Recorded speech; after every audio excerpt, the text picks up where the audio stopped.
Okay guys, voltage regulator, alam niyo to, no? AVR, voltage regulator, automatic voltage regulator. Ano bang ginagawa nito sa mga appliances natin kung gagamit ka nito?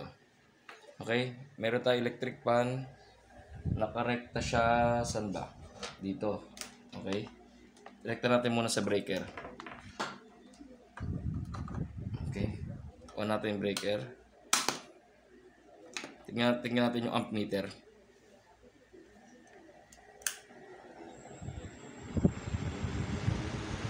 Okay, kasi nagluloko itong electric pan na ito eh. Halimbawa yan. Oops, wait. Tingnan natin yung pinaka-peak niya.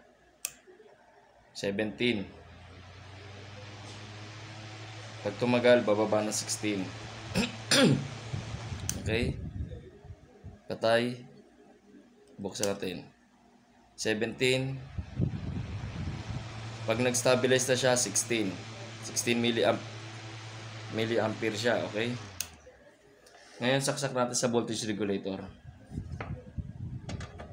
Okay, kasi voltage regulator. Okay, naka-on na si voltage regulator. Okay, on natin ngayon tong electric fan. 15. Nag-stabilize siya sa 16. Kasi yun ang talagang niya, wattage niya, no? Pag-convert natin. Patay. Buksan natin ulit. 16. Okay.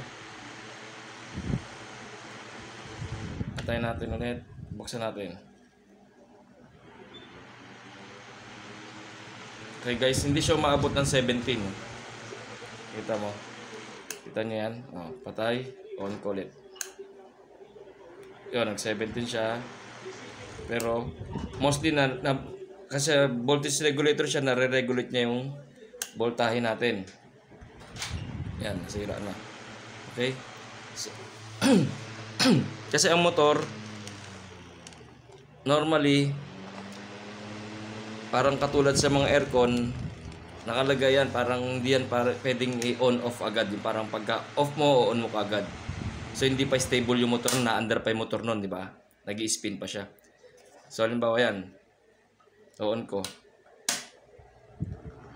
Tingnan nyo, 14, 15, 16. Pupunta siya sa 16. Okay?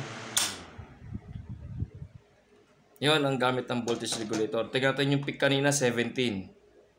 Ito, peak niya, pag inon ko, 15 lang. Okay? Tapos pupunta siya sa 16, doon siya mag-stable. Anong ibig sabihin nun? Nakakatipid ka sa kuryente, pero pag mayroon kang voltage regulator. Okay? Yun yun. Isa sa pag-save ng save ng kuryente. Kasi yung peak niya, yung spike ng kuryente niya, yun. Hindi siya umaabot ng 17. Pero syempre, pag pinatay mo to, umiikot pa yung motor, tapos inon mo agad, syempre, abot ng 17 yan. Okay? Yun ang voltage regulator.